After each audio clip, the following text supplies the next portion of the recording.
And then Charlie, why are women who have been engaged in sexual relations with more than 50 men concerned about men who sleep with multiple women? They did not seem concerned about contracting an STD. Yeah, well, they're not really too concerned, bro. It's just that, yeah. The girls are hoes nowadays. Let's be honest, Charlie. Dapper Dave 2021. What does hacks think about dealing with and overcoming with someone you can't change? Their video where they asked different women if they would take a 70K 6 foot or 250K 5'5" guy. All said first guy. This is a great question. So I was doing a conversation with a guy the other day who was feeling not confident with respect to approaching. And how can people get you in contact with you? Do a consultation, by the way. Oh, go to my website. It's linked on my YouTube channel. That's the easiest way to do it. Okay. It's oriontarabansaidi.com. Let's it's throw kind that of a on it's the there. description. Okay. Great. Awesome. Thanks, guys. So I was doing a consultation with this guy, and he wasn't feeling very confident. And I said, "Well, what's the problem, man? You seem like you're a decent-looking guy." And he said, "Oh, I'm bald, and I'm 29, and I'm ashamed of that." Or height is a big deal for guys, and there's not much you can do, if anything, to change your height, right? So my advice for guys like this is you have to understand that especially if you don't know, if another person doesn't know who you are, you teach them how they should feel about you in how you present yourself and how you speak about yourself. And on some level, you have to be a salesman.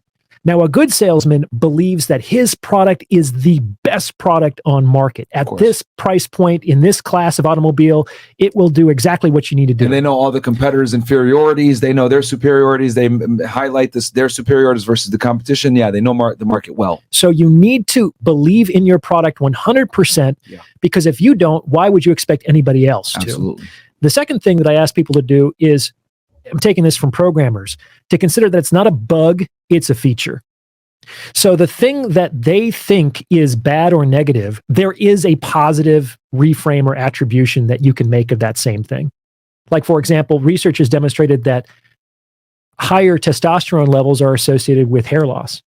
It's like why a lot of bodybuilders are bald. Yeah. And there's a lot of sexy men who are bald, like Bruce Willis, for example. Yeah. So The Rock. Absolutely, right? So Andrew Tate, pause. It's not a flaw, it's a feature. This is a good thing that you're getting a bald guy, because it means that you have a high T man who's associated with all these other prestigious muscular men as well. Do you understand? Yeah, absolutely. And it's for somebody else to potentially call your bullshit, but you don't want to blow the whistle on yourself. Of course. Don't make it easier for people to reject you. Yeah. Don't help them. All right. What else do we got here, Mo? I actually had a question. Yeah, go ahead.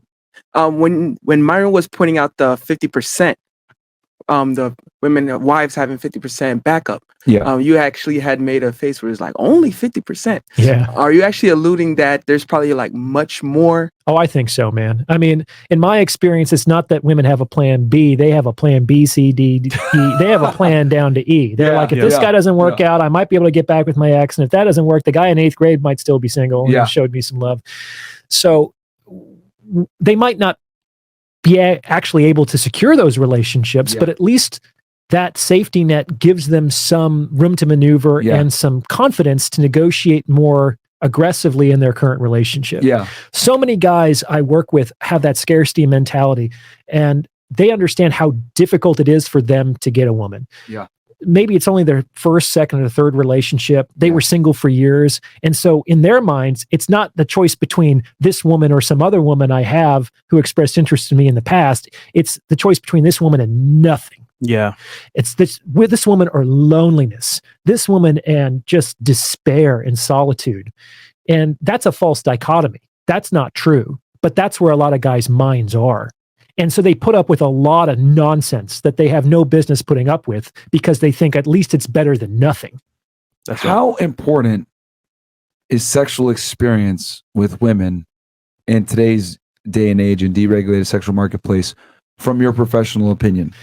I think it's always been important for a man to know his way around the bedroom. Yeah. And no one really teaches guys how to do that. And I meant to say, sorry, from a holistic standpoint, like being with a lot of women, dating them, have dealt with them, interacted with them, having a certain notch count. I say you need to have at least 50 before experiences. You need to have at least a 50 notch count before you take any woman seriously in the West. I don't know what your take is on that. Maybe you have a number in your mind, or you just say, no, you just need to have a certain level of experience. But I think that scarcity mindset that a lot of your clients exhibit, I think that's a byproduct of guys not understanding that you need to go out and deal with a lot of women to figure out that they're really not that special, and you almost kind of desensitize yourself to the female mystique. What's your take on that? I don't have a hard number like 50, but I think your essential point is fair. It's like men need to have a variety of experiences with a lot of different women.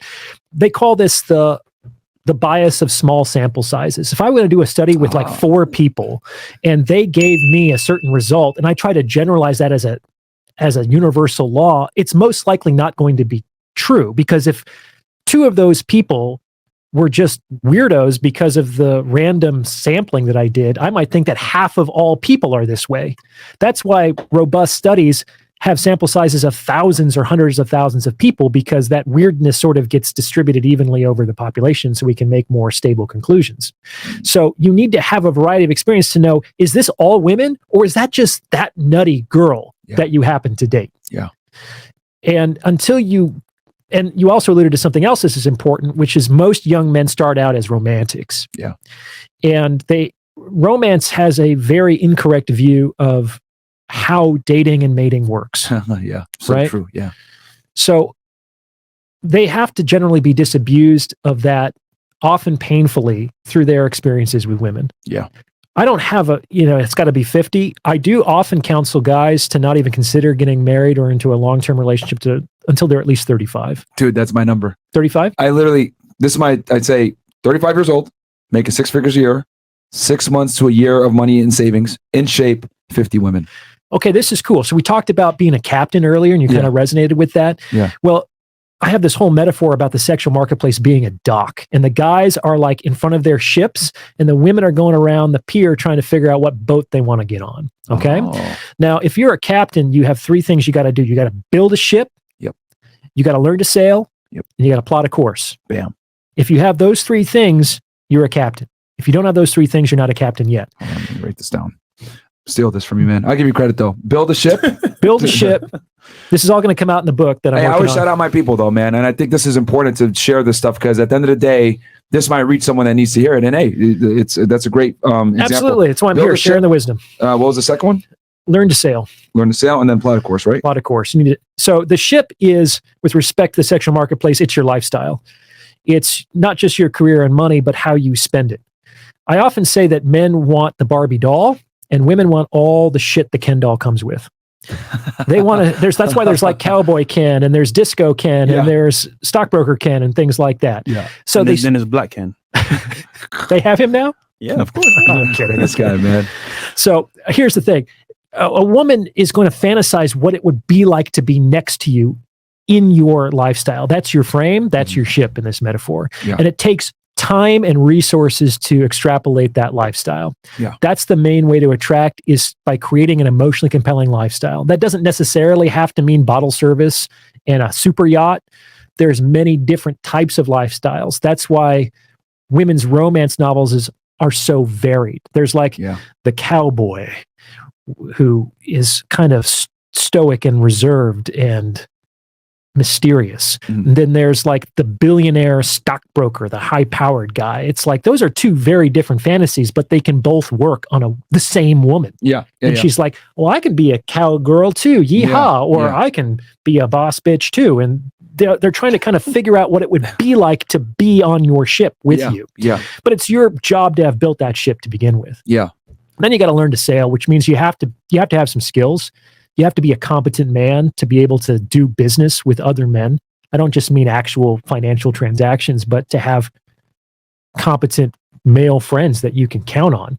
A guy doesn't have any skills is useless to other guys. This is what society doesn't understand. I'm cooking a little bit now, so thanks for your patience. No, it's keep going. Extremely hard to be a 20-year-old man. Extremely hard. Absolutely. And nobody in society seems to recognize that, because you are functionally invisible to women, because all the things that women tend to sort for, status, wealth, lifestyle, you don't got it at 20 unless you're a trust funder. Facts. And you're also useless to men.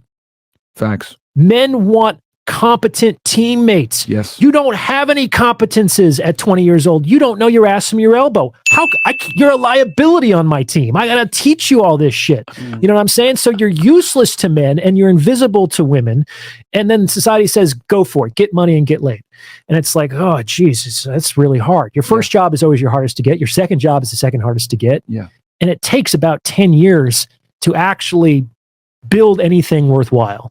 You can do a lot in 10 years. Yeah. But it takes about that long, and you have to be willing to grind it out sometimes, for sure.